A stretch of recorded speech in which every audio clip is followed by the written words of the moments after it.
आपके बच्चे का वो टाइम ना वेस्ट हो जो मेरी बच्ची का हुआ। Hi friends, welcome to another video. And आज काफ़ी दिन बाद मैं वीडियो बना रही हूँ क्योंकि इंडिया में सेटल होने में काफ़ी हमको टाइम लग रहा है, धीरे-धीरे ग्रेजुअली। आई मीन काफ़ी साल बाद हम यूके से इंडिया वापस आए हैं, तो चीज़ें काफ़ी चेंज हो जाती हैं। एंड यही बड़ा चेंज हुआ है हमारे बच्चे के लिए, क्योंकि वहाँ से उसके फ्रेंड्स चेंज हुए यहाँ पे, क्योंकि यहाँ पे बहुत छोटी थी जब वो रहती थी, तो काफ़ी वो फ्रेंड्स भी बिज़ी हो गए अपनी पढ़ाई में, हर चीज़ में। तो उतना सपोर्ट सिस्टम जो दोस्ती वाला था, वो यहाँ पे उसे इतनी जल्दी नहीं मिल रहा है। क्योंकि एवरीबॉडी इज़ बिज़ी, ऐसा नहीं, दोस्त तो बचपन के दोस्त ही रहते हैं और इंडियन एजुकेशन सिस्टम तो और भी अच्छा है। बट द इश्यू इज़ कि माहौल काफ़ी चेंज हुआ है उसके लिए, तो उसकी वज़ह से उसको सपोर्ट काफ़ी लगता है एज़ अ मदर। मुझे उसके साथ हर चीज़ पूछनी पड़ती है, बतानी पड़ती है। तो इसी सब चीज़ों में मैं वीडियो नहीं ला पाई, बट मैंने सोचा कि एक अच्छे पॉइंट पे वीडियो बनाऊँगी, जिससे आप लोगों को भी मदद मिले, जिनके भी बच्चे जो भी even not only in UK, जो भी बाहर से इंडिया शिफ्ट हो रहे हैं, उनको ये वीडियो देख के काफ़ी हेल्प मिल सकती है। एंड वीडियो के दौरान मैं आपको ये भी बताऊँगी कि कौन-सी गलती मेरे से हुई।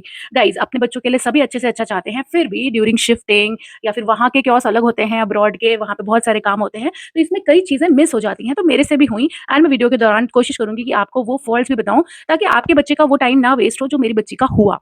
राइट। तो सबसे बड़ी चीज़ होती है करिकुलम चॉइस। तो करिकुलम चॉइस के लिए आई नो सारे पेरेंट्स बहुत मेहनत करते हैं, बहुत एफर्ट्स करते हैं, गूगल पे जाते हैं, लोगों से पूछते हैं, भाई आपका बच्चा पढ़ता है इस बोर्ड में, उस बोर्ड में कैसी है पढ़ाई, क्या है। राइट। तो आप बोर्ड अपने चॉइस का लीजिए, पता करके, रिसर्च करके। मैंने भी वही किया।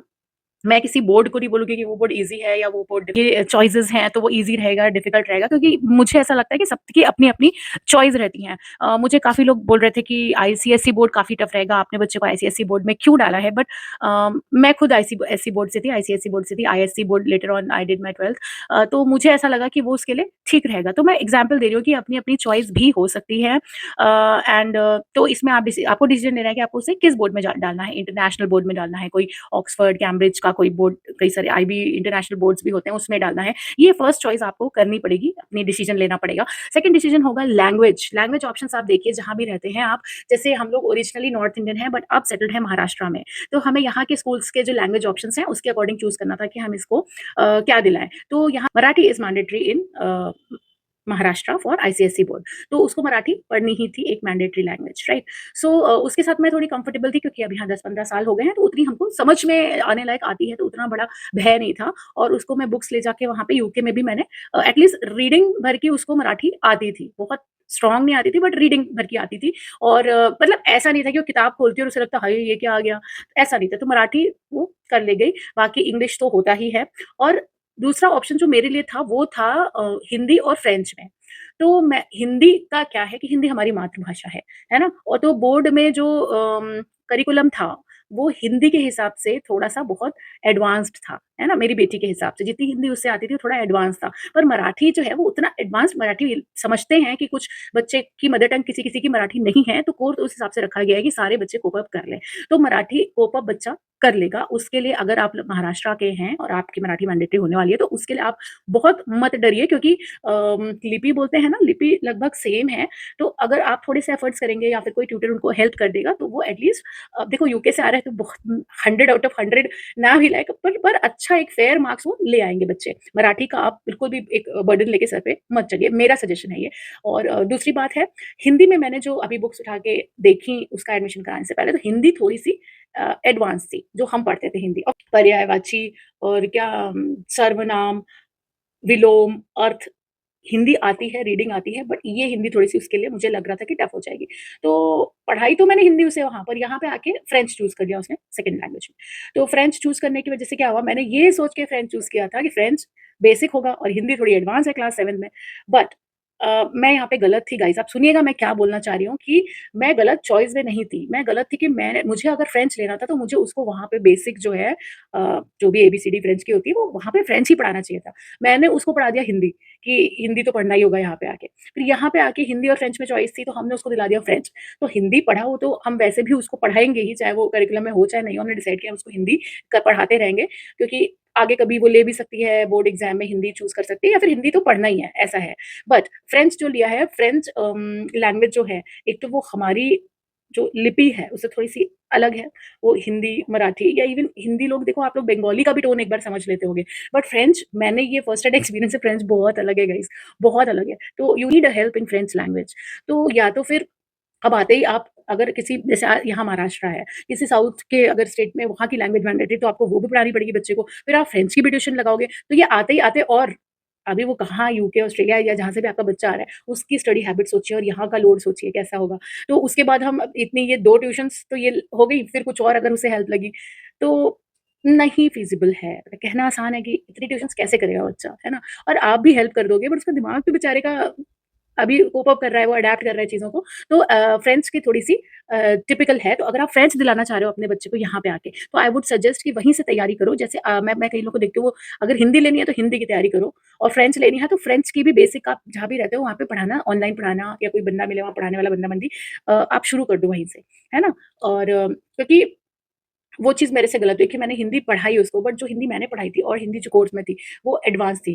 तो मुझे लगा वो हिंदी भी उसके लिए डिफ़िकल्ट जाएगी, फ्रेंच भी जाएगी और बच्चे इंटरेस्टेड रहते हैं नई लैंग्वेज सीखने में, तो मैंने फ्रेंच में डाल दिया। बट फ्रेंच टफ़ है, पढ़ के पढ़ा देंगे, नहीं हो पाता है फ्रेंच में क्योंकि उनके जो व्याकरण है वो समझना इतना आसान नहीं है। समझ जाएँगे बट मुझे भी अभी 1.5 महीने ही हुए हैं आए हुए, मैं समझूँगी फिर उसको समझाऊँगी, तो उसमें थोड़ी-सी उसको हेल्प लगेगी फ्रेंच में। तो दूसरी बात ये है कि तो ये लैंग्वेज के एग्ज़ाम्पशन्स आप समझ लीजिएगा, किस बोर्ड में क्या है और कितना आपका बच्चा कोप अप कर सकता है, उसका क्या इंटरेस्ट है। जैसे मेरी बेटी हिंदी ठीक-ठाक है उसकी, जैसे कि मैं बता रही हूँ ठीक-ठाक है बट स्टिल क्लास 7th का जो कोर्स है उस हिसाब से ठीक-ठाक नहीं थी। बट वो कर लेती बट उसका मन था फ्रेंच सीखने का तो उसने फ्रेंच ले लिया। दूसरा एडमिशन की टाइमलाइन आप ज़रूर देखिएगा, है ना? कई बार हम सोचते हैं कि नहीं एडमिशन तो जाएँगे, हो जाएगा। हो जाता है, मैंने कभी ऐसा नहीं सुना कि किसी को एडमिशन नहीं मिला हो, थोड़ी डिफ़िकल्टी होती है बट हो जाता है एडमिशन। बट आप वहीं से बात करिए, आजकल सबकी टीम्स होती हैं सारे स्कूल्स की, वो आपसे आपको गाइड कर देते हैं एंड बट टाइमलाइन्स का थोड़ा ध्यान रखिए। अगर अगर आप किसी प्राइम एरिया में रहते हो प्राइम एरिया या फिर किसी स्पेसिफिक ऐसे एरिया में रहते हो, जैसे कि जहाँ पे आईटी वाले बहुत रहते हैं, है ना? ऐसे जॉब वाले नॉट ओनली आईटी ऐसे जॉब वाले होते हैं ना कुछ-कुछ एरियाज़ जहाँ पे ऐसे जॉब वाले बहुत रहते हैं जो कि है ना? अब्रॉड ज़्यादा रहते हैं, आते-जाते रहते हैं। तो वहाँ पे आपको ऐसे स्कूल्स ज़्यादा थोड़ा-सा एडैप्टिव रहते हैं वो बच्चों के लिए, है ना? वेलकमिंग रहते हैं which is very good, I felt it very nice हमें बहुत अच्छे से समझाया गया और कि वी नो आपका बच्चा वहाँ से आ रहा है, तो बस will work like a team और उसको हम लोग डेवलप करेंगे। तो ये चीज़ें हैं अगर आप ऐसे एरिया के स्कूल में डालोगे तो उनको भी आइडिया रहता है और मेरी बच्ची की क्लास में कुछ 3-4 बच्चे ऐसे हैं जो कि बाहर से आए हैं, तो वो एक जैसे लोगों को बच्चे देखते हैं तो थोड़ा-सा घबराते नहीं हैं। ये मेरा एक्सपीरियंस है, आपका अलग भी हो सकता है। और दूसरी बात ये थी कि मैंने अपने घर के पास वाले स्कूल में सबसे पास वाले स्कूल में गाइस डाला उसको, क्योंकि गर्मी बहुत थी, कल्चरली थोड़ा-सा अलग था उसके लिए, है ना? जैसे वहाँ पे जिन बच्चों के साथ वो नर्सरी से पढ़ रही थी क्लास 5 तक, अब उन बच्चों का रहन-सहन, ये बच्चों का रहन-सहन थोड़ा अलग है। मेरी बच्ची का रहन-सहन भी इंडिया में अलग रहेगा, वहाँ अलग है। तो थोड़ा उसको अडैप्ट करने का मैं टाइम देना चाहती थी, इसलिए ज़्यादा स्कूल की चॉइस करने से अच्छा मैंने पास वाले स्कूल में डाला, जिसमें ये सब ऑप्शंस भी मैंने देख लिए थे। स्कूल अच्छा था, इंटरनेशनल लेवल का था और पास में था, वॉकेबल है, 5 मिनट की वॉक पे है, ताकि मुझे और मेरे हस्बैंड को भी थोड़ा-सा वो प्रेशर ना रहे, सुबह जल्दी उठ के जाना, इतने बजे, उतने बजे लाना ले जाना और उसको बस का ट्रैवलिंग अभी 1 घंटा, 1.5 घंटा ट्रैफ़िक की आदत नहीं है बच्चे को, बहुत कुछ होता है। तो हमारे किसी फ्रेंड ने ही हमको ये बोला कि आप अभी तो एडमिशन करा देंगे, मतलब अच्छे से अच्छा सोच के दूर-दूर करा देंगे बट आपके बच्चे को थोड़ी-सी अभी नई-नई वो इंडिया में गई है, उसको शायद दिक्कत हो सकती है। तो दिक्कत मतलब इन द सेंस थोड़ी-सी ज़्यादा मेहनत हो जाती। अब वो मेहनत बचा के मैंने उसको जो स्पोर्ट्स पसंद करती थी, उसकी कोचिंग में डाल दिया, तो ये आपका अपना चॉइस है। 2 चीज़ें मैं आपसे और बोलना चाहूँगी, ज़्यादा लंबा वीडियो नहीं बनाऊँगी, काम की चीज़ें मैंने आपको बता दी, है ना? कि आप लैंग्वेजेज़ देख लेना क्या ईज़ी पड़ रही हैं और जो आपको दिलानी हो ना, आप वही पढ़ाना उसे, फिर हिंदी मत पढ़ाओ।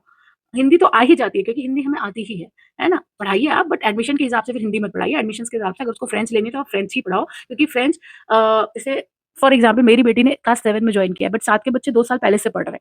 तो जो हम सोचते हैं कि बेसिक फ्रेंच रहेगी पर बेसिक फ्रेंच तो क्लास 5 में भी बच्चे ने कुछ पढ़ी होगी ना 1 साल। तो वो 2 साल अब उसको जल्दी-जल्दी पढ़ना पड़ रहा है और she would require a help और मैं हेल्प तो तब करूँगी जब मैं सीखूँगी। तो थोड़ी-सी डिफिकल्ट टिपिकल है फ्रेंच और सीख जाएगी तो अच्छी बात है क्योंकि ऑल ओवर वर्ल्ड फ्रेंच बहुत चलती है, बहुत काम आती है, ट्रैवलिंग में काम आती है, कई चीज़ों में काम आती है। कि माहौल कल्चरल शॉक काफ़ी लगेगा बच्चे को तो उसके लिए हमको प्रिपेयर करके भेजना है बच्चे को। मैंने प्रिपेयर करके भेजा था बच्चे को। जितना कल्चरल शॉक उसे वहाँ पे लगा होगा उससे पहले कल्चरल शॉक मैंने यहाँ बता-बता के उसको भेजा कि बेटा ऐसा नहीं होता है, ऐसा होता है, यहाँ पे ऐसे फॉलो करते हैं, यहाँ पे ऐसे फॉलो नहीं करते हैं। है ना? देखिए छोटी-छोटी चीज़ें हैं, किसी को गलत या किसी को मैं सही नहीं आज के वीडियो में बता रही हूँ बट जैसे वहाँ पे बच्चे बहुत ओपन होते हैं टीचर्स से। काफ़ी चीज़ें शेयर कर सकते हैं, टीचर्स काफ़ी कुछ शेयर करते हैं। यहाँ पे टीचर्स डिसिप्लिन थोड़ा-सा ज़्यादा है जो कि अच्छी बात है, डिसिप्लिन होना भी चाहिए स्टूडेंट लाइफ में। तो उस हिसाब से बच्चे को भी ये पता होना चाहिए ना, तो बच्चे को अगर पता ही नहीं है कि मे आई कम इन बोल के अंदर आना है, जैसे वहाँ पे प्राइमरी में 2 ही टीचर पूरे दिन रहते थे, तो उन्हें कभी ज़रूरत नहीं पड़ती थी। आते थे अंदर, विश करते थे, जैकेट लगाने में भी कोई हेल्प कर देती थी, कभी टीचर उनकी, है ना? मतलब वहाँ पे एक खूँटे टाइप के होते हैं, तो मतलब बहुत ही फ्रेंडली सा होता था माहौल।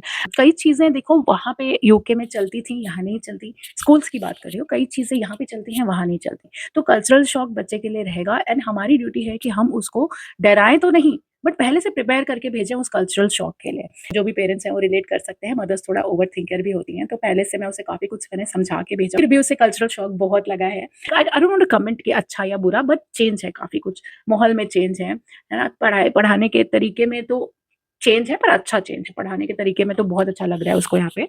जब मैम बोल रही हैं तब आपको नहीं बोलना है, क्योंकि आपका वो छूट जाएगा जो मैम बता रही हैं, फिर बाद में बहुत दिक्कत होगी। तो ये मैंने बताया, फिर भी उसको एक आध दिन ऐसा हुआ कि उसने, मैम कुछ बोल रही थी, वो अपना कंप्लीट करने लगी और उसका वो छूट गया। फिर जब छूट गया तब याद आया, हाँ, मम्मी आपने बताया था। तो ये सब चीज़ें, थोड़ा माहौल का चेंज तो बच्चे के लिए होता है। दूसरी बात है डिसिप्लिन। डिसिप्लिन इंडियन स्कूल्स में ज़्यादा होती है, ये हमें बताना भी चाहिए बच्चे को। अच्छी बात है, मैं ये नहीं कह रही हूँ कि नहीं होनी चाहिए, बट बच्चे को पता भी तो होना चाहिए, क्योंकि वो अभी बिल्कुल नया है। तो उसको जब तक मैं बताऊँगी नहीं, और सामने वाली टीचर्स जो हैं वो तो क्लास 7th को पढ़ा रही हैं, राइट? 6-7 को पढ़ा रही हैं। तो ऑफ कोर्स उनको लगेगा कि इसको ये पता होना चाहिए। तो मैं कोशिश करती हूँ कि काफ़ी कुछ उसको बताऊँ कि भई ये ऐसे करना है, इस बारे में पूछना है मैम से। When in Rome behave like Romans, तो ये ज़रूरी है कि अपने कंट्री में जो रूल्स हैं वो यहाँ पे फॉलो करने हैं, ये उसे समझना है। प्लस तीसरी बात, जो-जो चीज़ें हो रही हैं, मैं वहाँ पे इतना नहीं बताती थी इसको, बट अब बताने लगी हूँ, क्योंकि बच्चों को भी अवेयर रहना बहुत ज़रूरी है। कितने भी अच्छे स्कूल में बच्चे जा रहे हों, कितने भी डिसिप्लिन स्कूल में जा रहे हों, कितना भी वो ध्यान रखते हों, कितने भी सीसीटीवी हों, बच्चों की अवेयरनेस मुझे ऐसा लगता है बहुत ज़रूरी है आजकल, एंड पेरेंट्स की भी अवेयरनेस बहुत ज़रूरी है। बच्चे की लाइफ में क्या चल रहा है, जानना बहुत ज़रूरी हो गया है, मेंटली क्या चल रहा है, क्योंकि वही बात है, घर में बहुत पैम्पर्ड होते हैं, अच्छे-अच्छे स्कूलों में जाते हैं, फिर वहाँ पे एक ना भी नहीं सुन पाते हैं, कुछ कम नंबर आ गए तो दुखी हो जाते हैं, तो ये सब थोड़ा-सा ज़रूरी है। थर्ड सबसे इम्पोर्टेंट बात, नंबर की बात तो मुझे याद है, जो कि बहुत इम्पोर्टेंट है, ये सुन के जाइएगा आप, कि मेरी बच्ची ने पढ़ाई-वढ़ाई सब कर ली थी, पर एग्ज़ाम में जब लिखने की बारी आती है, भाई मतलब जो बाहर से बच्चे आते हैं ना, अभी मैं उससे बुक उठा के पूछूँ, वो सब बता देती है।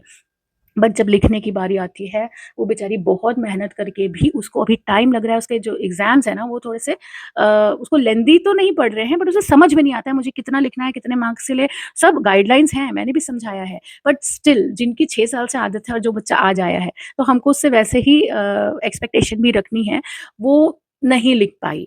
मतलब उसको याद था, उसको याद है सब, हिस्ट्री में मैं देख रही हूँ उसने मेहनत कर ली, छुट्टियों में याद कर लिया, to which I am surprised, क्योंकि वहाँ तो इतनी हिस्ट्री और केमिस्ट्री सब होती नहीं थी, यहाँ उसने छुट्टियों में सब प्रिपेयर कर लिया, सब उसे याद है।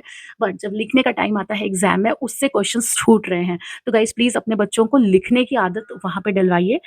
बस यही कुछ चीज़ें थी, आपके कुछ क्वेश्चन्स हों तो कमेंट में लिख के बताइएगा, मैं उसको आंसर ज़रूर करूँगी। सो ज अगर आप अपने बच्चे को लेके आ रहे हैं इंडिया, या हमेशा के लिए शिफ्ट हो रहे हो, all the best to you, your kid, and God bless you. Bye, take care.